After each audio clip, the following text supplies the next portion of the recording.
നമ്മളിങ്ങനെ ഒരു clay mould പോലെ അവരൊക്കെ ഈ ശില്പികള് തീർത്ത ശില്പത്തിലെ നമ്മളൊരു ഇത് വലിയ ആൾക്കാർ പറയുന്ന വർത്താനമാണ് കേട്ടോ. അതെ, തമാശക്ക് പറയാറുണ്ട് എന്നോട്, ഞാൻ 10ലും ദിവ്യ 4ലും പഠിക്കുമ്പോ നമ്മളൊരു പടം ചെയ്തു എന്നൊക്കെ. കാരണം ഞാൻ ആ പടത്തിൽ ഉണ്ടായിരുന്നു സ്കൂൾ കുട്ടിയായിട്ട്. ഞാൻ 10 പഠിക്കുമ്പോ അല്ലേ 4ല് പഠിക്കുമ്പോ നമ്മൾ ചെയ്തു. എനിക്ക് ഓർമ്മയുണ്ട്. ഇതിപ്പോ നീ അല്ല നോക്കുന്നത്, ഇതിപ്പോ അവരല്ലേ നോക്കുന്നത്. അപ്പൊ ഞാൻ ചോദിക്കും, സാർ ആരാണ് നോക്കുന്നത്? ലാലേട്ടനപ്പോഴും ഓക്കെ ശരി. പ്രണയവർണ്ണങ്ങൾ ഇന്നത്തെ ഭാഷയിൽ പറഞ്ഞാൽ ഒരു മേക്ക് ഓവർ ആയിരുന്നു. അതുവരെ ചെയ്തിരുന്നത് ചുരം, കാരുണ്യം അങ്ങനത്തെ മൂവീസ് ആയിരുന്നു. സോ മോഡേൺ ആയിട്ടുള്ള ഒരു ലുക്കിൽ പ്രസന്റ് ചെയ്യുന്ന ഒരു മൂവിയായിരുന്നു. ഡിഗ്രി ഫസ്റ്റ് ഇയർ ആണോ പി ഡിഗ്രി സമയത്ത് ചെയ്തതാണോ ഉസ്താദൊക്കെ. കാരുണ്യം എന്ന് പറയുന്നത് അതായത് കോമൺ മാനിന്റെ പ്രാരാബ്ദത്തിന്റെ ഏറ്റവും ഡീപ്പസ്റ്റ് ലെവലാണ് കാരുണ്യം എന്ന് പറയുന്നത്. പറയുമ്പോൾ തന്നെ ഓട്ടോമാറ്റിക്കലി നമ്മുടെ കണ്ണ് നിറയും നമുക്ക്. അദ്ദേഹത്തിന് അങ്ങനത്തെ ഒരു കഴിവുണ്ടായിരുന്നു. ഡാൻസ് അറിയാവുന്നത് കൊണ്ടാണ് സിനിമയിൽ അത് ഫീച്ചേർഡ് ആയത്. So it's a whole circle you know. ദിവ്യയുടെ കണ്ണുകൾ ഏറ്റവും നന്നായിട്ട് ഉപയോഗിച്ചത് യക്ഷിയായിട്ട് അഭിനയിക്കുന്ന സമയത്ത് ആകാശഗംഗ. ഇവിടെ കേരളത്തിലിരുന്ന് കൈതപ്രം സാർ അത് എഴുതി, ഞാൻ US-ലിരുന്ന് അത് കോറിയോഗ്രാഫി ചെയ്ത് അത് ഇവിടുത്തെ ഡാൻസേഴ്സിലെ അവരിലേക്ക് എത്തിക്കുകയാണ്. ഗുരുക്കന്മാർ അത് അവർക്ക് പകർന്നു കൊടുക്കുകയാണ്. എൻ്റെ തന്നെ സ്റ്റുഡൻസ് അമേരിക്കയിൽ നിന്നും ഇതിന് പങ്കെടുക്കാൻ വേണ്ടി എത്തുന്നുണ്ട്. അതുപോലെ തന്നെ ഗൾഫ് രാജ്യങ്ങളിൽ നിന്നും ഓസ്ട്രേലിയ പല സ്ഥലങ്ങളിൽ നിന്നും. അപ്പോൾ ഒരു ഗ്ലോബൽ പാർട്ടിസിപ്പേഷൻ ഉള്ള ഒരു ഇവൻ്റാണ്. നവരസാസ്, ശൃംഗാരം, ഹാസ്യം, കരുണം, രൗദ്രം, വീരം, ഭയാനകം, ബീഭത്സം, അദ്ഭുതം ആൻഡ് ശാന്തം. ശാന്തം കൂടെ വരാൻ കുറച്ചൊരു ബുദ്ധിമുട്ട്, എക്സൈറ്റ്മെന്റ് ആണ്. Okay, so Mridanganadam thing now. Divya ഉണ്ണിയാണ് നമുക്കിപ്പോൾ. നമസ്കാരം. നമസ്കാരം. നേരിൽ കാണാൻ ആഗ്രഹിച്ചവരിൽ ഒരാളാണ്. Thank you. ഉസ്താദിലെ പപ്പ എന്ന് പറയുന്ന ക്യാരക്ടർ ചെയ്യുന്ന സമയത്ത് ഞങ്ങളുടെയൊക്കെ മനസ്സിനകത്ത് ഇങ്ങനെ ഭയങ്കരമായിട്ട് കയറി കൂടിയ ഒരാളാണ്. അത്തരത്തിലുള്ള ഒരുപാട് ക്യാരക്ടേഴ്സ് ചെയ്തിട്ടുണ്ട്. ഇപ്പോൾ ദേ ഗിന്നസിലേക്ക് കടക്കാൻ വേണ്ടിയിട്ടാണ് നിൽക്കുന്നത്. ഗിന്നസിലേക്ക് കടക്കുന്ന വിശേഷങ്ങൾ ആദ്യം പറയാം. തീർച്ചയായിട്ടും. ഞാൻ ജനങ്ങളിലേക്ക് അതിൻ്റെ വാർത്തകൾ എത്തിക്കുന്ന ഒരു ഫേസ് മാത്രമാണ് ഞാൻ. അതിൻ്റെ പിന്നിലെ പ്രവർത്തനങ്ങളൊക്കെ പറയേണ്ടതും പ്രശംസിക്കേണ്ടതും ഇതിൻ്റെ ആ ഒരു മൃദംഗ വിഷൻ എന്ന് പറഞ്ഞിട്ടുള്ള ഒരു പ്രീമിയം ആർട്ട് മാഗസിനാണ്. അതിൻ്റെ CEOs-ആയ mister Shameer and mister Nigosh, അവരുടെ ഒരു ബ്രെയിൻ ചൈൽഡാണിത്. അവരുടെ ഹാർഡ് വർക്കും അവരുടെ ഒരു വിഷനാണ് മൃദംഗനാദം എന്നൊരു മെഗാ ഇവൻ്റായിട്ട് നമ്മുടെ കേരളത്തിന് അഭിമാനിക്കാവുന്ന രീതിയിലുള്ള ഒരു പ്രയത്നമാണ് ഈ സ്റ്റേജ്. നമ്മളത് കഴിഞ്ഞാലാണ് അത് നമ്മൾ സാധിച്ചു എന്ന് പറയാൻ പറ്റുള്ളൂ. ഡിസംബർ 29 12,000 ഭരതനാട്യം നർത്തകരെ അണിനിരക്കുന്ന ഒരു ഇവൻ്റാണ് നമ്മൾ പ്ലാൻ ചെയ്യുന്നത്. അത് ഗിന്നസ് ബുക്കിലേക്കുള്ള ഒരു അറ്റംപ്റ്റാണ്. അതിൻ്റെ ഡീറ്റെയിൽസ് പറയുകയാണെങ്കിൽ 8.5 മിനിറ്റ് നീണ്ടു നിൽക്കുന്ന ഒരു ഗാനം. അത് നമ്മൾ കൈതപ്രം തിരുമേനി ആണ് അദ്ദേഹം രചിച്ച്, ദീപാങ്കുരൻ സാറ് അതെ അദ്ദേഹത്തിൻ്റെ മകൻ സംഗീതം ചെയ്ത്, അനൂപ് ശങ്കർ അദ്ദേഹം പാടിയ ഗാനത്തിന് കോറിയോഗ്രാഫി ഞാനാണ് ചെയ്തത്. അപ്പോൾ അത് നമ്മൾ എല്ലാ നർത്തകരിലേക്കും എത്തിച്ചു കൊടുത്തിട്ട് നമ്മളെല്ലാവരും അത് പഠിച്ചുകൊണ്ടിരിക്കുകയാണ്. അപ്പം ഞങ്ങൾ ഒന്നിച്ചത് അന്ന് അവതരിപ്പിക്കും. 12,000 പേര് ഒരേ താളത്തിൽ ഒരേ മനസ്സോടുകൂടി. അതിനു മുമ്പ് തമിഴ്നാട്ടിനാണ് ഇപ്പോൾ. അതെ. ഇതിനു മുൻപ് ചെയ്തത് ഇങ്ങനെ ഒരു അറ്റംപ്റ്റ് ചെയ്തത് തമിഴ്നാടാണ്. പക്ഷെ ഇത് നമ്മൾ കേരളത്തിൽ നടക്കുന്ന ഒരു ഇവന്റ് ആണെങ്കിലും കേരളത്തിലേക്ക് ഒതുങ്ങി നിൽക്കുന്നില്ല അതിൻ്റെ പാർട്ടിസിപ്പൻസ്. അതൊരു ഗ്ലോബൽ ആയിട്ടുള്ള ഒരു പാർട്ടിസിപ്പേഷൻ നമുക്ക് കിട്ടിയിട്ടുണ്ട്. അതൊരു വലിയ ഭാഗ്യമാണ്. കാരണം ഞാൻ അറിഞ്ഞിടത്തോളം എല്ലാ സ്ഥലങ്ങളിൽ നിന്നും, ഇപ്പം എൻ്റെ തന്നെ സ്റ്റുഡൻസ് അമേരിക്കയിൽ നിന്നും ഇതിന് പങ്കെടുക്കാൻ വേണ്ടി എത്തുന്നുണ്ട്. അതെ, അത് ഞാൻ ഹ്യൂസ്റ്റൺ ടെക്സസിലാണ്. അമേരിക്കയുടെ പല ഭാഗങ്ങളിൽ നിന്നും തന്നെ എത്തുന്നുണ്ട് ഇതിനു വേണ്ടി. അതുപോലെ തന്നെ ഗൾഫ് രാജ്യങ്ങളിൽ നിന്നും ഓസ്ട്രേലിയ പല സ്ഥലങ്ങളിൽ നിന്നും. അപ്പോൾ ഒരു ഗ്ലോബൽ പാർട്ടിസിപ്പേഷൻ ഉള്ള ഒരു ഇവൻ്റാണ്. അപ്പം അങ്ങനെ ഒരു ഇവന്റ് കേരളത്തിൽ നടക്കുന്നു എന്നുള്ളത് നമുക്ക് അഭിമാനം തന്നെയാണ്. ഒരു ഇന്ത്യയുടെ ഒരു കലാരൂപത്തിലേക്ക് വേൾഡിൻ്റെ ഒരു കോൺസെൻട്രേഷൻ വരും. തീർച്ചയായിട്ടും അത് നല്ല പരിപാടിയാണ്. അതെ അതെ. ട്രഡീഷണൽ കലാരൂപങ്ങളെയൊക്കെ നമുക്ക് അങ്ങനെ എക്സിസ്റ്റ് ചെയ്യിപ്പിക്കേണ്ടി വരും ചിലപ്പോഴൊക്കെ. അപ്പോഴാണ് നമുക്ക് സോഷ്യൽ മീഡിയയുടെയൊക്കെ ഒരു ഇമ്പോർട്ടൻസും ഒരു പോസിറ്റീവ് സൈഡ് നമുക്ക് ഞാൻ ഈ ഒരു ക്യാമ്പയിൻ തുടങ്ങിയപ്പോൾ തൊട്ട് അതാണ് എൻ്റെ മനസ്സിൽ നിൽക്കുന്നത്. കാരണം സോഷ്യൽ മീഡിയയിൽ ഒരുപാട് യങ് ടാലൻസിന് ഈ ഒരു ഇവൻറ്റിലേക്ക് വരുവാനുള്ള മനസ്സ്, ദിസ് ഈസ് സംതിങ് ഡിഫറെൻറ്റ്. അവർ ഭരതനാട്യം പഠിക്കുമ്പോൾ ഇത് പഠിച്ചത് കൊണ്ടാണല്ലോ അങ്ങനെ ഒരു വേദി, ഇതൊരു ഡിഫറെൻറ്റ് വേദിയാണ് അവർക്ക്. See that is the whole idea, right? നമുക്ക് അടുത്ത ജനറേഷനെ നമ്മുടെ റൂട്ട്സിലേക്ക് അടുപ്പിക്കുക എന്നുള്ളതാണ് നമ്മുടെ കൾച്ചറിൻ്റെയും കലാരൂപങ്ങളുടെയൊക്കെ ഉദ്ദേശം. ഞാൻ മനസ്സിലാക്കിയെടുത്തോളം എൻ്റെ ലൈഫിൽ കലയ്ക്കുള്ള സ്ഥാനം കൊണ്ട് ഞാൻ പഠിച്ചെടുത്തോളം അതാണ് ഉദ്ദേശം. എങ്ങനെ അടുത്ത ജനറേഷനെ ഇതിൻ്റെ വാല്യൂ മനസ്സിലാക്കി കൊടുത്താൽ മതി. അവരെ വാല്യൂ പഠിപ്പിച്ചേ പറ്റൂ എന്നുള്ളത് നമുക്ക് പറ്റില്ല, എല്ലാവരും തീരുമാനിച്ചാലേ പറ്റുള്ളൂ. പക്ഷേ ആ വാല്യൂ മനസ്സിലാക്കി കൊടുക്കാനായിട്ട് ഉള്ള ഒരു അറ്റംപ്റ്റ്. സോ അതിന് ഇങ്ങനത്തെ ഒരു വേദി ഒരുപാട് അട്രാക്ട് ചെയ്തിട്ടുണ്ട് യങ് ജനറേഷനെ. അത് കാണുമ്പോൾ ഞാൻ അവിടെ പഠിപ്പിക്കുകയും കൂടി ചെയ്യുകയാണല്ലോ. അപ്പോൾ ഇതിൻ്റെ ഓരോ കാര്യങ്ങളും ഓരോ പോസ്റ്റുകളും ഇൻ്റർവ്യൂസും എല്ലാം ഡീറ്റെയിൽസൊക്കെ നമ്മൾ എക്സ്പ്ലെയിൻ ചെയ്ത് കൊടുക്കുമ്പോൾ അവരുടെ കണ്ണിലെ ആ സ്പാർക്കിൾ കാണുമ്പോൾ നമുക്ക് ഇത് അതെ അതെ അതെ അത് കാണുമ്പോൾ ഒരു സന്തോഷമാണ്. ഇപ്പോൾ ദിവ്യ ഉണ്ണി ശരിക്കും ഭരതനാട്യം പഠിച്ചിട്ടുണ്ട്, മോഹിനിയാട്ടം പഠിച്ചിട്ടുണ്ട്, കുച്ചിപ്പുടി പഠിച്ചിട്ടുണ്ട്. നൃത്തത്തെ കൂടുതൽ മനസ്സിലാക്കാനോ വേണ്ടിയിട്ടായിരിക്കാം പഠിച്ചിട്ടുണ്ടാവുക, അതേ യാദൃച്ഛികമായി അത് പഠിച്ചു പോയതാണോ? അത് നമ്മുടെ കേരളത്തിൻ്റെ മാത്രം അഭിമാനമായിട്ടുള്ള യുവജനോത്സവ വേദി ആണ് അതിന് കാരണം. ഞാൻ യുവജനോത്സവത്തിൻ്റെ ഒരു ആക്റ്റീവ് പാർട്ടിസിപ്പൻ്റ് ആയിരുന്നു അത് സ്കൂൾ കാലഘട്ടങ്ങളിൽ. അപ്പോൾ അന്നൊക്കെ നമ്മൾ എല്ലാത്തിലും പങ്കെടുക്കുന്ന ഏറ്റവും അധികം കലാതിലകം കലാപ്രതിഭാ പട്ടത്തിന് എത്ര മാക്സിമം നമ്പർ ഓഫ് ഇവൻറ്റ്സിൽ പങ്കെടുക്കുന്ന ആൾക്കാണല്ലോ. മാക്സിമം പോയിന്റ്സ് അങ്ങനെ പങ്കെടുത്താലേ കിട്ടുള്ളൂ.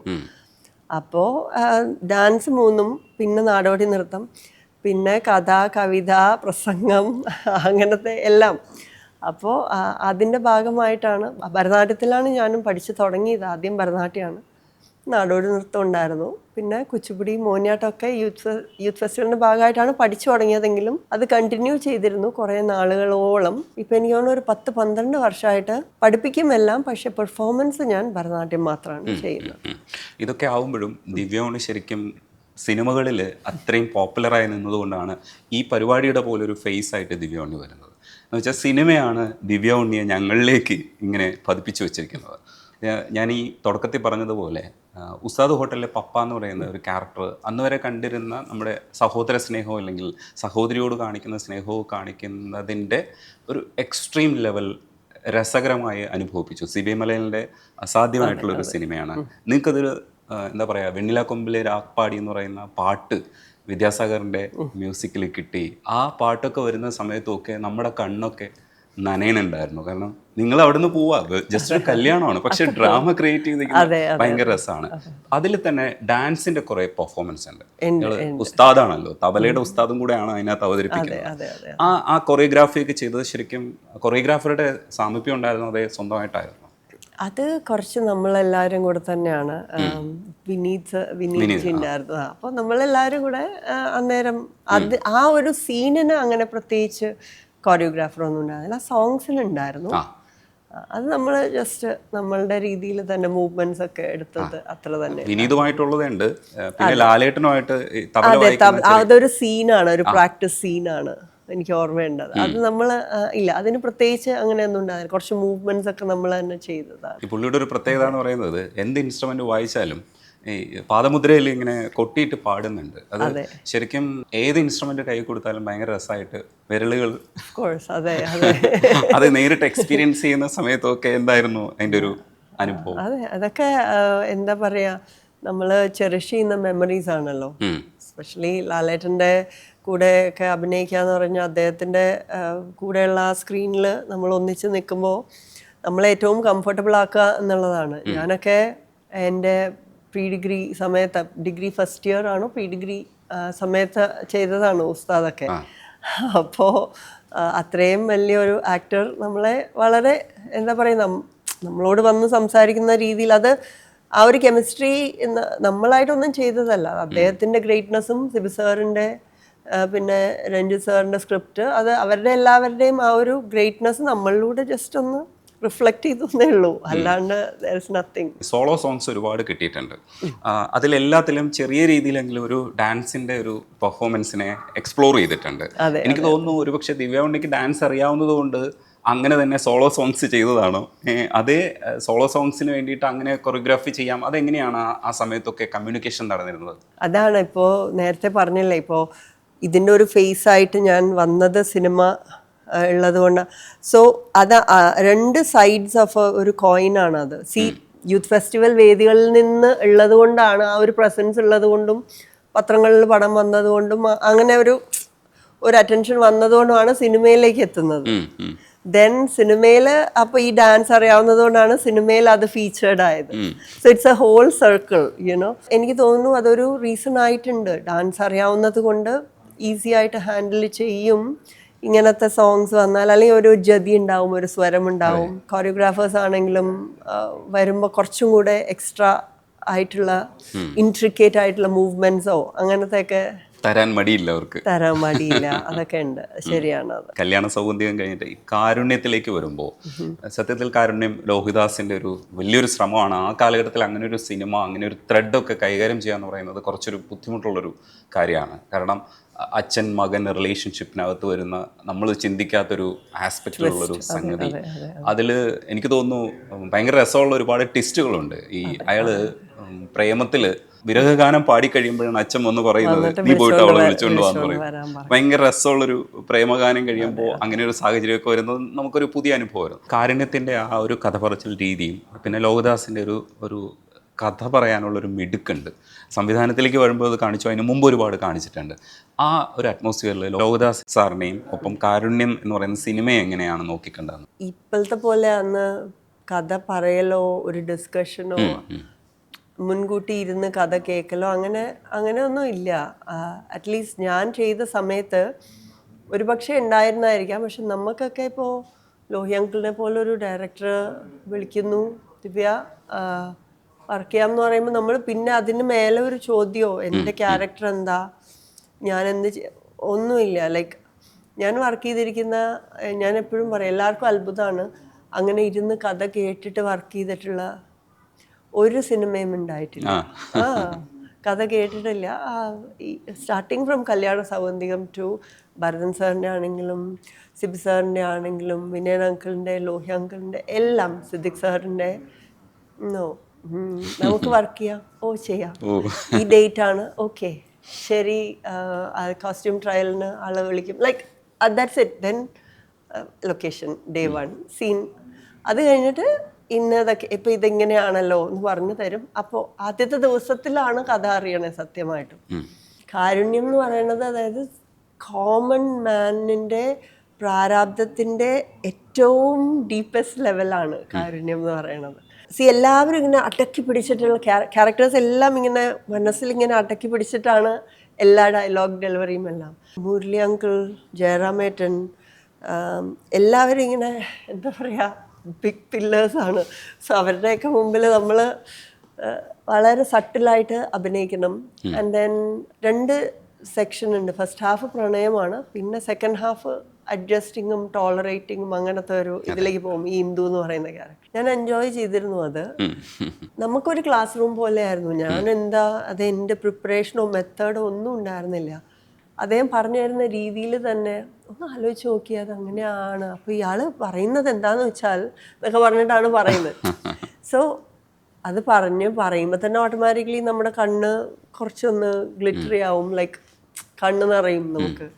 അദ്ദേഹത്തിന് അങ്ങനത്തെ ഒരു കഴിവുണ്ടായിരുന്നു. സോ അതാണ് നമ്മളൊന്നും ചെയ്ത എന്നോടിങ്ങനെ അനുഭവങ്ങളൊക്കെ ചോദിക്കുമ്പോൾ ഞാൻ എപ്പോഴും പറയും ഞാനൊന്നും ചെയ്തിട്ടില്ല. ആളുകൾ നമ്മളിങ്ങനെ ഒരു ക്ലേ മോൾഡ് പോലെ, അവരൊക്കെ ഈ ശില്പികള് തീർത്ത ശില്പത്തിലെ നമ്മളൊരു എന്താ പറയാ, ഇത് വലിയ ആൾക്കാർ പറയുന്ന വർത്താനാണ് കേട്ടോ. ശരിക്കും നിയത്ര ധന്യയിലാണ് വരുന്നെങ്കിലും എനിക്കൊന്ന് പൂക്കാലം വരവായിൽ ചെറിയ സ്കൂൾ കുട്ടിയായിട്ട് അഭിനയിച്ചിട്ടുണ്ട്.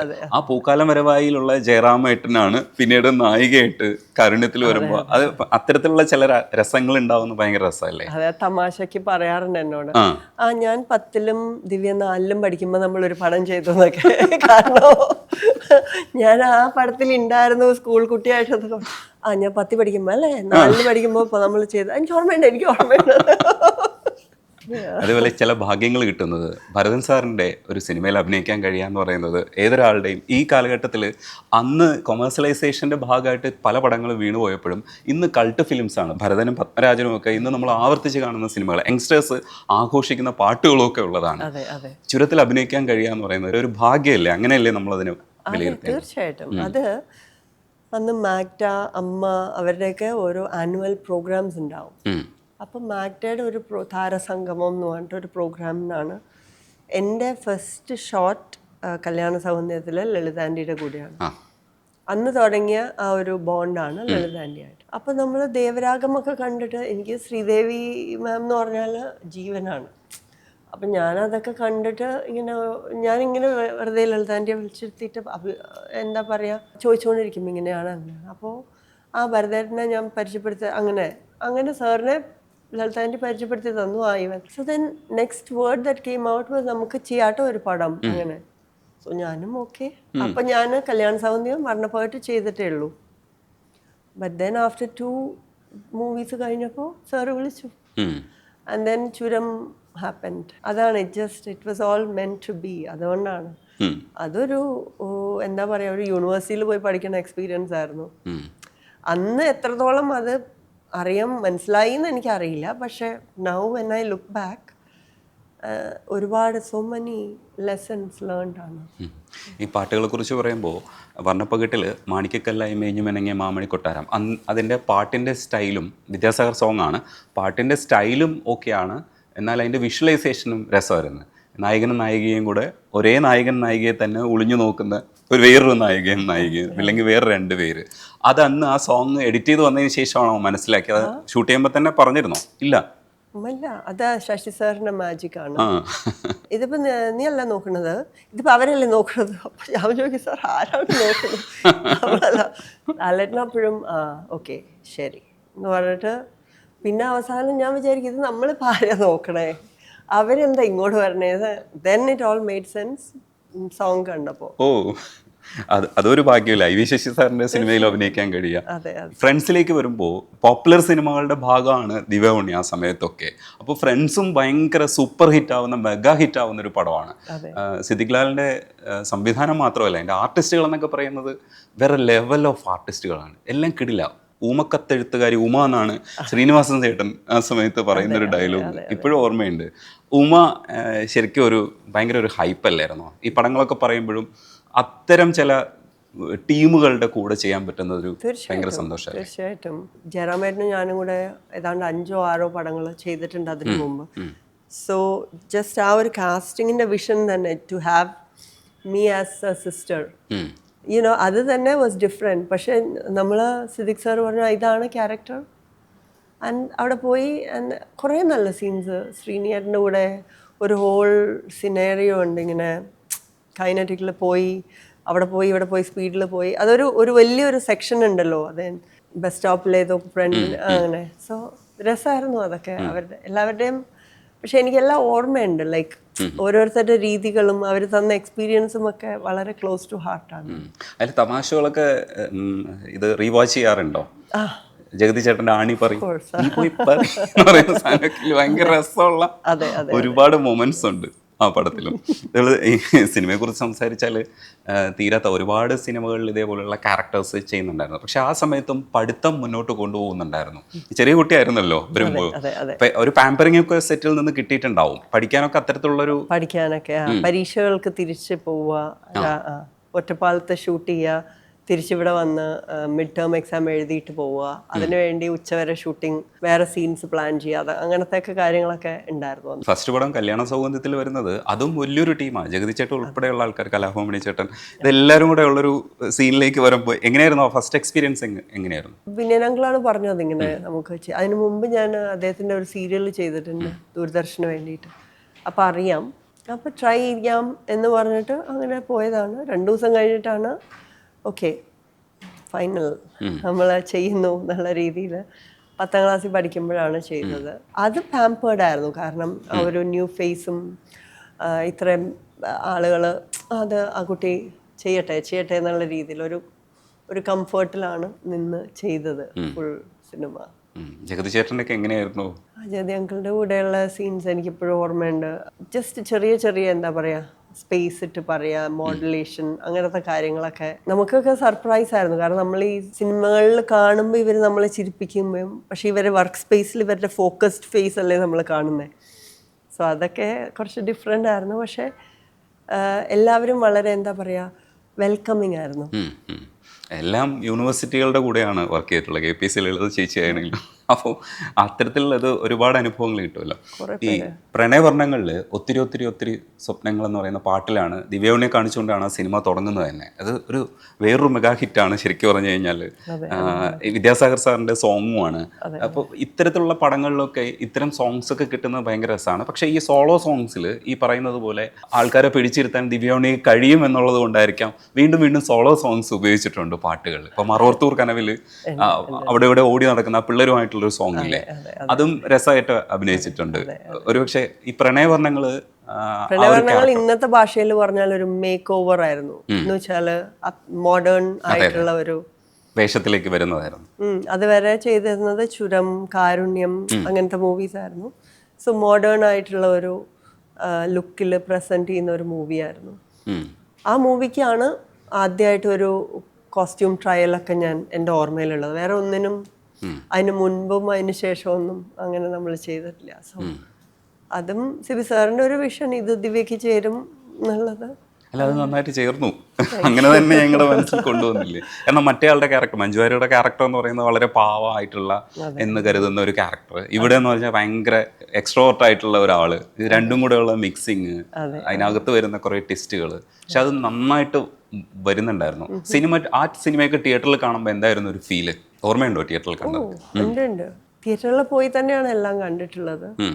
അങ്ങനെ പ്രത്യേകിച്ച് ഫീൽ ഒന്നുമില്ല. നമ്മളിങ്ങനെ നോക്കുമ്പോ അയ്യോ അതൊരു ശരിയായില്ല അങ്ങനെയല്ല, എല്ലാവരും ഓക്കെ ആണല്ലേ, എല്ലാവരും കാണുന്നുണ്ടല്ലേ, അങ്ങനെ നമ്മള് അന്നൊന്നും നമുക്ക് ജഡ്ജ് ചെയ്യാനൊന്നും അറിയില്ലല്ലോ. ഇന്നും അറിയില്ല.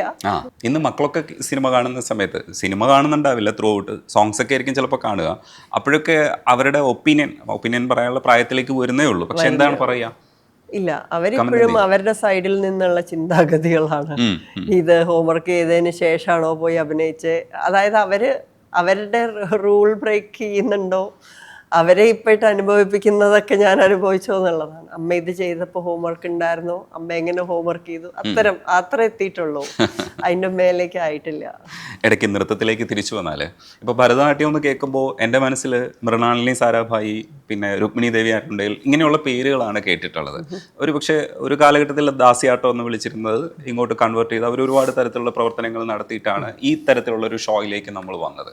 ഇവിടെ കലാമണ്ഡലമൊക്കെ സ്ഥാപിക്കുന്നതുമായി ബന്ധപ്പെട്ട പ്രവർത്തനങ്ങൾ നടത്തുന്നത്. ഇതിൻ്റെ ഒരു ഹിസ്റ്റോറിക്കൽ ബാക്ക്ഗ്രൗണ്ട് ഒക്കെ തിരഞ്ഞു പോകാറുണ്ടോ, അതേ നമ്മൾ നൃത്തത്തിൻ്റെ കാര്യങ്ങൾ മാത്രം ഫോക്കസ് ചെയ്താണോ പോകുന്നത്? സോ ഞാൻ ചെറുപ്പത്തിലെ, അതായത് യൂത്ത് ഫെസ്റ്റിവൽ കാലഘട്ടങ്ങളിലൊക്കെ പഠിക്കുക, ഡെലിവർ ചെയ്യുക, ആ ക്വാളിറ്റി ആയിട്ട് ഡെലിവർ ചെയ്യുക, കോമ്പറ്റീഷൻ സ്പിരിറ്റ്, അതൊരു പാക്കേജ് ആണല്ലോ, അത് അത്യാവശ്യമാണ്. അതിന് നമ്മൾ എൻറോൾ ചെയ്ത് സൈനപ്പ് ചെയ്ത് അത് ഡെലിവർ ചെയ്യണം. സോ അങ്ങനെ ഒരു പഠനമായിരുന്നു ആക്ച്വലി ഇന്ത്യ വിടുന്നത് വരെ. ഇന്ത്യ വിട്ട് ഇവിടെ നമ്മുടെ സംസ്കാരത്തിൽ നിന്ന് ദൂരെ ആയപ്പോഴാണ് അതിന് ആ ഒരു മൂല്യം ഇങ്ങനെ ജ്വലിച്ചു തുടങ്ങിയതും ഭരതനാട്യത്തിൽ മാസ്റ്റേഴ്സ് ചെയ്തതും. അപ്പോഴാണ് കൂടുതലായിട്ട് അതിൻ്റെ ഡെപ്തിലേക്ക് പോയതും. അത് സദരിന്ന് അതിൻ്റെ ഒരു യാത്ര, സദർ പിന്നെ അതെങ്ങനെ റിവൈവ് ചെയ്ത് കൊണ്ടുവന്നു എന്നുള്ളതും അവരുടെ കോൺട്രിബ്യൂഷൻസും, രുക്മിണി മാമിൻ്റെ കോൺട്രിബ്യൂഷൻസും, കലാക്ഷേത്രയുടെ സ്ഥാപനവും, പിന്നെ ഇവിടുത്തെ ഗ്രോത്തും. ഇപ്പോൾ കുറച്ചൊക്കെ ടെറിട്ടോറിയൽ ആയിട്ടുള്ളത്, അത് കേരളത്തിൻ്റെ രീതികൾ, തമിഴ്നാടിൻ്റെ രീതികൾ, കർണാടകയ്ക്ക് എല്ലായിടത്തും ഭരതനാട്യം എല്ലായിടത്തും ഉണ്ട്. പക്ഷേ എല്ലാ സ്ഥലത്തും അതിനെ കാണുന്നത് രീതിയും അതിൻ്റെ പ്രവർത്തന മേഖലയിലുള്ള വ്യത്യാസങ്ങളൊക്കെ ഇപ്പോൾ നമ്മൾ അറിഞ്ഞു പഠിച്ചു വരുന്നതേ ഉള്ളൂ. കാരണം നമ്മൾക്ക് അവിടെ ഉള്ള കുട്ടികൾ എന്ന് പറയുന്നത് ഇന്ത്യൻസ് എന്നുള്ള രീതിയിലാണ്. മലയാളികൾ മാത്രമല്ല, കർണാടക കുട്ടികളുണ്ട്, ഗുജറാത്തി കുട്ടികളുണ്ട്, തമിഴ്നാട്ടിൽ നിന്നുള്ള കുട്ടികളുണ്ട്, തെലുങ്ക് ഉണ്ട്. അപ്പോൾ ഇവർക്ക് എല്ലാവർക്കും പല പല ചോദ്യങ്ങളും ഉണ്ട്. അപ്പോൾ അങ്ങനെ ആളുകൾ ക്വസ്റ്റ്യൻ ചോദിച്ചപ്പോഴേ നമ്മൾ അതിനെ തേടി പോയുള്ളൂ. അപ്പം ഇപ്പോഴും പഠിച്ചുകൊണ്ടിരിക്കുകയാണ്. പഠനം തുടരണം. നമുക്കിവിടെ നമ്മുടെ എന്ന് പറയുന്നത് മോഹിനിയാട്ടമാണ്, നമ്മുടെ ഒറിജിൻ എന്ന് പറയുന്നത് മോഹിനിയാട്ടമാണ്. രണ്ടും ഉള്ളത് കൊണ്ട് ചോദിക്കുക, തമ്മിലുള്ള വ്യത്യാസങ്ങളൊക്കെ ഈ പറയുന്ന കഥയിലെ വ്യത്യാസമുള്ളൂ, കുറച്ച് മുദ്രയിലും കാര്യങ്ങളിലും ഒക്കെ വ്യത്യാസം ഉണ്ടാവാം. ഇതൊക്കെ കമ്പയർ ചെയ്തിട്ടും ഈ പ്രോഗ്രസീവായി ചിലർ മുന്നോട്ട് പോകും, കുറച്ചുകൂടെ മാറ്റം വേണം എന്നുള്ള അർത്ഥത്തിൽ മുന്നോട്ട് പോകും. മുന്നോട്ട് പോകുന്നവരെ നമുക്ക് അധികം വിടാൻ പറ്റില്ല, പക്ഷെ നമുക്ക് മുന്നോട്ട് പോവും വേണം. കുറച്ചുകൂടെയൊക്കെ പ്രോഗ്രസീവായി തിങ്ക് ചെയ്യുന്നവർ ചില ആഡിങ്സ് ഒക്കെ കൊണ്ടുവരും, ചില ലിബറൽ ആയിട്ടുള്ള ചില സ്വാതന്ത്ര്യമൊക്കെ എടുക്കും. അതേക്കെ പറ്റിയിട്ടുള്ള അഭിപ്രായം എന്താ? There is A box. I think ആ ബോക്സിൻ്റെ ഉള്ളിൽ നിന്നുകൊണ്ട് മാറ്റങ്ങൾ വരുത്തുന്നതേ ഞാൻ ഇതുവരെ കണ്ടിട്ടുള്ളൂ. ഇനിയിപ്പോൾ ഞാൻ എക്സ്പോസ്ഡ് അല്ലാത്തത് കൊണ്ടാണോ എന്നുള്ളത് അറിയില്ല. പക്ഷേ ഫോർ മീ, ഒരു dance practitioner, if they have invested this many years, right, അവർക്കൊരു വിഷനുണ്ട്. സോ അതിനെ മാനിക്കണം എന്ന് തന്നെയാണ് എൻ്റെ അഭിപ്രായം. ഇന്ന് പഠിച്ചു തുടങ്ങി നാളെ, അത് എല്ലാ ഫീൽഡിലും അങ്ങനെയാണല്ലോ. ഇപ്പോൾ നമ്മളിപ്പോൾ പത്രമാണെങ്കിലും സിനിമയാണെങ്കിലും, ഇന്ന് സിനിമ കണ്ടിട്ട് നാളെ ഞാൻ പോയി സിനിമ എടുക്കുകയാണെന്ന് പറയുന്നവരെ okay, we don't have to അവർക്ക് അറ്റൻഷൻ കൊടുക്കണം. പക്ഷേ ഇപ്പോൾ ഒരു 20-25 വർഷമായിട്ട് ആ കലാരൂപത്തിന് വേണ്ടി ഇൻവെസ്റ്റ് ചെയ്തിട്ടുള്ളവർ ഇത് എൻ്റെ ഒരു വിഷൻ ഇതാണ് എന്ന് പറഞ്ഞ് നമ്മളുടെ കയ്യിലേക്ക് ഒരു കാര്യം വെച്ച് തരുമ്പോൾ തീർച്ചയായിട്ടും അതിനെ കാണാനെങ്കിലും ഒരു മനസ്സ് കാണിക്കണം എന്ന് തന്നെയാണ് എൻ്റെ അഭിപ്രായം. അല്ലെങ്കിൽ നമുക്ക് ഇന്നത്തെ തലമുറയിലേക്ക് അത് എത്തിക്കാൻ, അഗൈൻ നമ്മുടെ ഗോൾ എന്ന് പറയുന്നത്, എല്ലാ ആർട്ടിസ്റ്റിൻ്റെ ഒരു റെസ്പോൺസിബിലിറ്റി എന്ന് പറയുന്നത് ടോർച്ച് കൈമാറാനുള്ള കൈകൾ ഉയർത്തി കൊണ്ടുവരാനുള്ള ഒരു പോസിബിലിറ്റി ഉണ്ടാക്കുക എന്നുള്ളതാണ്. ഇത് കൈമാറണമല്ലോ, നമ്മൾക്ക് തന്നെ വെച്ചുകൊണ്ടിരിക്കാൻ പറ്റില്ലല്ലോ. സോ അത് കൈമാറണമെങ്കിൽ അതിനൊരു കൈ നീണ്ടു വരണ്ടേ, അതിന് വേണ്ടിയിട്ടുള്ള കൈകളെ നമ്മൾ സോ അതിന് വേണ്ടിയിട്ട് എനി എക്സ്റ്റെൻഡ് ഓഫ് എന്താ പറയുക, നമ്മളുടെ ആ ഒരു ബോക്സിൻ്റെ ഉള്ളിൽ നിന്നുകൊണ്ടുള്ള അഡ്വഞ്ചേഴ്സ് ആർ ഓക്കെ എന്നാണ് എൻ്റെ അഭിപ്രായം. ഇതിനകത്തൊരു ഈ കലാരൂപത്തിലേക്ക് ഒരു ഡാൻസ് ഉണ്ട്, ഒരു ഡ്രാമയുണ്ട്, പിന്നെ എക്സ്പ്രഷൻസ് ആണുള്ളത്. ഇതൊക്കെ നമുക്ക് സിനിമയിലും ഉപയോഗിക്കാൻ പറ്റും. പക്ഷേ എക്സ്പ്രഷൻസ് സിനിമയിലേക്ക് വരുമ്പോൾ സറ്റിലായി പറ്റും. ക്യാമറ അത്രയും നമ്മുടെ എക്സ്പ്രഷൻസ് ഒക്കെ ഭയങ്കര വിസിബിൾ ആക്കാൻ കഴിയുന്ന ശേഷിയുള്ളൊരു ഉപകരണം വന്നപ്പോൾ നമ്മൾ കുറേ മാറേണ്ടി വന്നു. അതുകൊണ്ടാണ് നാടകത്തിൽ നിന്ന് നമ്മൾ സിനിമയിലേക്ക് വന്നപ്പോൾ. അതേപോലെ ഡാൻസുകാരി സിനിമയിലേക്ക് അഭിനയിക്കുമ്പോൾ ഭയങ്കര സെറ്റിലാവേണ്ടതുണ്ട്. അത് ആദ്യം അങ്ങനെ തന്നെ ചില എക്സ്പ്രഷൻസ് കൂടിപ്പോയെന്ന് അഭിപ്രായം വന്നിട്ടുണ്ടോ? അതേ ക്യാരക്ടേഴ്സിനെ ഉൾക്കൊള്ളുകയും ഈ സംവിധായകരുടെ കൃത്യമായിട്ട് ഗൈഡൻസ് ഉള്ളപ്പോൾ അത്തരത്തിലുള്ള പ്രശ്നങ്ങൾ ഇല്ലാതെയാണോ ദിവ്യ ഉണ്ണി ശരിക്കും അഭിനയിച്ചത്? അങ്ങനത്തെ പ്രശ്നങ്ങൾ ഉണ്ടായിട്ടില്ല. പക്ഷെ നമുക്ക് അത് എന്നോട് ഒരുപാട് പേരിങ്ങനെ ചോദിച്ചിട്ടുണ്ട്, ഡാൻസിൽ ഓവറായിട്ട് എക്സ്പ്രസ് ചെയ്ത്. പക്ഷേ ആക്ച്വലി ഡാൻസിലും നമ്മൾ വളരെ സട്ടിലാണ് എക്സ്പ്രഷൻസ്. അത് നമ്മൾ പഠിച്ച് വരുമ്പോഴാണ് നമുക്ക് മനസ്സിലാവുള്ളൂ. ബിക്കോസ് നമ്മൾ ഒരുപാട് കാര്യങ്ങളും കഥകളും പറയുന്നത് ദൈവങ്ങളുടെ കഥകളൊക്കെയാണ്. സോ എല്ലാ വിചാരങ്ങളെ അതിജീവിച്ചവരുടെ കഥയാണ് നമ്മൾ പറയണത്. സോ ഈവൻ ഇപ്പം നമ്മുടെ സങ്കല്പത്തിലൊക്കെ ഇപ്പോൾ കാളിക്ക് ദേഷ്യം വന്നാൽ തന്നെയും ദേഷ്യം ഇസ് ജസ്റ്റ് ഒരു പൊട്രയൽ, സോ ദാറ്റ് അത് അങ്ങനെ കാണിച്ചില്ലെങ്കിൽ ആ ഒരു ഇതിന് വേണ്ടിയിട്ട് ദേഷ്യം അവർക്ക് കൺട്രോൾ ചെയ്യാൻ പറ്റാത്ത അങ്ങനെ ഒരു സങ്കല്പം കൂടി ഉണ്ട് നമ്മളെ അത് കുറച്ച് അതാണ്. As you spend years with this art form, അത് then it starts in that talking to us in a different way. So this is something later on I understood. പിന്നെ നമുക്ക് 4 രീതിയിലുള്ള 4-fold അഭിനയം ഉണ്ടല്ലോ. അതിൽ ഈ സാത്വികമുണ്ട്, ആഹാര്യം, വാചികം, അത് അങ്ങനത്തെ വരുന്നതിൽ സാത്വികമുണ്ട്. അപ്പോൾ ആ സാത്വികത്തിൽ നമ്മൾ becoming one with the character എന്നുള്ള ഒരു കോൺസെപ്റ്റിലാണല്ലോ. സോ അതും കൂടെ പഠിപ്പിച്ചു തരുന്നത് കൊണ്ട് സിനിമയിലാണെങ്കിലും ഏത് കലാരൂപം ഏതാണെങ്കിലും any form of art, be it cinema, be it acting, നാട്യം എന്ന് പറയുന്നത് ആക്ടിങ്ങും ഇസ് ഓൾസോ ഫോം ആണല്ലോ. അപ്പോൾ ആ സാത്വിക ഭാവത്തിലേക്ക് എത്തുമ്പോൾ you are becoming one with the character. So B it in A script, in A cinema or on stage. ആ സാത്വിക ഭാവത്തിലെത്തുമ്പോൾ അപ്പോൾ അവിടെ ഒരു ഓവർ ആക്ടിങ്ങിൻ്റെ ഒരു സ്പേസ് വരുന്നില്ല. ഇപ്പം മനസ്സിലായില്ല, അന്ന് മനസ്സിലായില്ല എനിക്ക്. അന്ന് ഞാൻ ഇത്രയും ഒക്കെ ഡീപ്പായിട്ട് മനസ്സിലാക്കിയൊന്നുമല്ല ചെയ്തത്. അന്ന് ആളുകൾ വലിയ വലിയ യൂണിവേഴ്സിറ്റീസ് പറഞ്ഞത് ചെയ്തതാണ്. This is something I just learn, I M sharing, അത്രേ ഉള്ളൂ. അടിപൊളി. അതേപോലെ തന്നെയാണ് ഇത് ഹിന്ദുയിസം ബേസ് ചെയ്തിട്ടുള്ള കഥകളാണ് നമ്മളിപ്പോൾ ചെയ്യുന്നത്.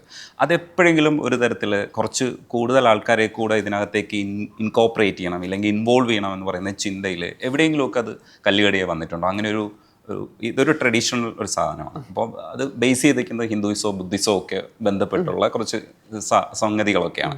അതെവിടെയെങ്കിലും ഒരു ഡിസ്കഷൻ ഭാഗമായിട്ട് വന്നിട്ടുണ്ടോ? നോ, ആക്ച്വലി അത് ലിബറൽ ആയിട്ടേ ഉള്ളൂ. ബിക്കോസ് അത് ഒന്ന് തുറക്കുമ്പോൾ, ഇപ്പം തന്നെ ഉദാഹരണത്തിന് നമ്മളുടെ ഈ പ്രോജക്റ്റിൻ്റെ കൈതപ്രം തിരുമേനി എഴുതിയിരിക്കുന്ന ഗാനം തന്നെ മൃദംഗനാദം, അതായത് ശിവൻ്റെ ഡാൻസിൻ്റെ അക്കമ്പനിമെൻസിൻ്റെ അതിനെ ആണ്. അപ്പോൾ അതിൽ ഉപയോഗിച്ചിരിക്കുന്ന പെർക്കഷൻസ്, അത് വരുന്ന എലമെൻറ്റ്സ്, ആൻഡ് ദെൻ അതിൽ ഉണ്ടാവുന്ന വൈബ്രേഷൻസ് എല്ലാമായി, ക്രിയേഷനായി, കോസ്മോസായി, എലമെൻറ്റ്സ് ആയി, എല്ലാമായി ആ പാട്ടിൽ. So there is nothing, it is so liberal. You see അതിൽ വേറെ ഒരു എന്താ പറയുക റിലീജിയൻ ആയിട്ടുള്ളതൊന്നും വരുന്നില്ല, വളരെ സെക്യുലർ ആണ്. സോ നമ്മൾ ഓരോന്നും കെട്ടഴിക്കുമ്പോൾ it becomes secular somehow. At least when I approach it, നമുക്കവിടെ അങ്ങനെ ഒരു എന്താ പറയുക, ഇപ്പോൾ ഹിന്ദുയിസം ബേസ്ഡ് അങ്ങനെയല്ല, അത് ഓപ്പൺ ആയിട്ട് തന്നെയാണ്. Everybody is able to perceive it. നമ്മുടെ സ്റ്റുഡൻറ് ബേസിന് അവിടെ ദിവ്യയുടെ കണ്ണുകൾ ഏറ്റവും നന്നായിട്ട് ഉപയോഗിച്ചത് യക്ഷിയായിട്ട് അഭിനയിക്കുന്ന സമയത്ത് ആകാശഗംഗ ലെൻസൊക്കെ ഇട്ടാണ് ചെയ്തത്. പക്ഷേ അതിൻ്റെ ഒരു റിയാക്ഷൻ ഞങ്ങൾക്ക് എല്ലാവർക്കും കിട്ടിയിട്ടുണ്ടായിരുന്നു. ആകാശഗംഗ ശരിക്കും വിനയൻ സാറിൻ്റെ കൂടെ 2ാമത്തെ സിനിമയാണെന്ന് തോന്നുന്നു. അതെ അതെ. അപ്പോൾ ആകാശഗംഗയുടെ ഒരു അനുഭവം എന്തായിരുന്നു? യക്ഷിപ്പടത്തിൽ അഭിനയിക്കുക എന്ന് പറയുന്ന കുറേ സാങ്കേതികതകൾ ചേരേണ്ടതുണ്ട്, പലതരത്തിലുള്ള പുതിയ സംവിധാനങ്ങൾ നമ്മൾ ഉപയോഗിക്കേണ്ടി വരും ആ ഷൂട്ടിങ്ങിന് വേണ്ടിയിട്ട്. കാരണം യക്ഷി നമ്മുടെ ഒരു സങ്കല്പമാണ്, പക്ഷെ അത് ആൾക്കാരുടെ മനസ്സിലുള്ളതുപോലെ അതിൻ്റെ അപ്പുറത്തേക്കും കാണിക്കണം. അപ്പോൾ പറന്നു പോകണം, ഇൻവിസിബിൾ ആകണം, അങ്ങനെയൊക്കെ. ആകാശഗംഗ എങ്ങനത്തെ അനുഭവമായിരുന്നു? അതിൻ്റെ ഇഫക്ട്സ് ഒക്കെ രാമേന്ദ്ര ബാബു സാറിൻ്റെ ക്യാമറ വർക്കായിരുന്നു. സോ ഞാൻ ഞാൻ എന്താ പറയാ, നമ്മള് ക്രെയിനിന്റെ പുറത്തിരിക്കുക, കാലുകൾ മാത്രം നടക്കുക, ആളുകളൊന്നും, നമുക്കൊരു പിക്നിക് പോലെയായിരുന്നു. പ്രത്യേകിച്ച് അങ്ങനെയൊന്നും ഉണ്ടായിരുന്നില്ല. It was all the team. നമ്മളായിട്ട് എനിക്ക് ലേണിംഗ് എക്സ്പീരിയൻസ് ആയിരുന്നു. പ്രൊപ്പല്ലറും എല്ലാ രാത്രി ഷൂട്ട്സും, ഐ തിങ്ക് ഏതാണ്ട് 20-25ഓളം ദിവസം രാത്രികൾ ഫുൾ നൈറ്റ് ഷൂട്ട്സ് ആയിരുന്നു. ഈ പ്രൊപ്പല്ലറൊക്കെ വെച്ച് അടിക്കുന്ന സമയത്ത് നമ്മൾ വേറെ അനുഭവമല്ലേ? അതെ, ഫുൾ ടൈം ഇങ്ങനെ കരിയില മുഖത്തൊന്ന് അടിക്കുക, അതാ ഒഴുകി നടക്കുക എന്ന് പറയുന്നത് അനുഭവം എന്ന് പറയുന്നത്. ഇതേ കൈതപ്രം സാറിനെ കുറിച്ച് പറഞ്ഞപ്പോൾ ഈ മറക്കുമോ നീ എൻ്റെ മൗനഗാനം, ഒരു നാളും നിലയ്ക്കാത്ത വേണുഗാനം, അതിനകത്ത് തെളിയാത്ത പേന കൊണ്ട് എൻ്റെ കൈകളിൽ എഴുതിയ ചിത്രങ്ങൾ മറന്നുപോയോ, വടക്കിനി കോലായിൽ വിഷുവിളക്കറിയാതെ ഞാൻ തന്ന കൈനേട്ടം ഓർമ്മയുണ്ടോ എന്ന് ചോദിച്ചിട്ടുണ്ട്. അപ്പം ഞാൻ സാറിനോട് ചോദിച്ചു, ശരിക്കും തെളിയാത്ത പേന എന്താണെന്ന് ചോദിച്ചപ്പോൾ സാറ് പറഞ്ഞു, ചെറുപ്പത്തിൽ കളിക്കൂട്ടുകാരി ഇങ്ങനെ തെളിയാത്ത റീഫിലർ കൊണ്ട് കയ്യിലെഴുതിയ ബിംബമാണ് ഉപയോഗിച്ചത് എന്ന് പറഞ്ഞു. അപ്പം ഞാൻ ചോദിച്ചു, ശരി, വടക്കിനി കോലായിൽ വിഷുവിളക്കറിയാതെ ഞാൻ തന്ന കൈനേട്ടം എന്ന് വെച്ചാൽ വടക്കിനി കോലായിൽ അന്ന് വിഷുവിന് വിളക്ക് കത്തിച്ചിട്ടുണ്ടായിരുന്നു. ആ വിഷുവിളക്ക് അറിയാതെയാണ് ഈ കാമുകനും കാമുകിയും കൂടെ കൈനേട്ടം കൈമാറിയത്. അപ്പോൾ അവർ ഇരുട്ടത്തായിരുന്നില്ലേ സാറേ?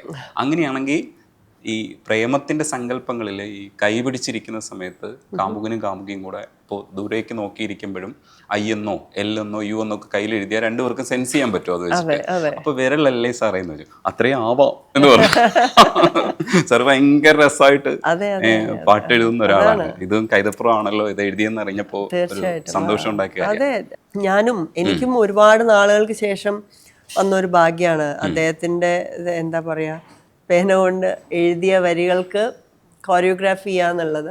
ആൻഡ് ഓൾസോ ഇതിന് എടുത്തു പറയേണ്ടത്, തിങ്ക് അബൌട്ട് ഇറ്റ്, ഇത്രയും നർത്തകർ ഒരേ കോറിയോഗ്രാഫി നമ്മള് ഇത് ഗ്ലോബൽ എന്ന് ഞാൻ പറഞ്ഞു. ഞാൻ US ഇവിടെ കേരളത്തിലിരുന്ന് കൈതപ്രം സാർ അത് എഴുതി, ഞാൻ US അത് കോറിയോഗ്രാഫി ചെയ്ത് അതിവിടുത്തെ ഡാൻസേഴ്സിലെ അവരിലേക്ക് എത്തിക്കുകയാണ്.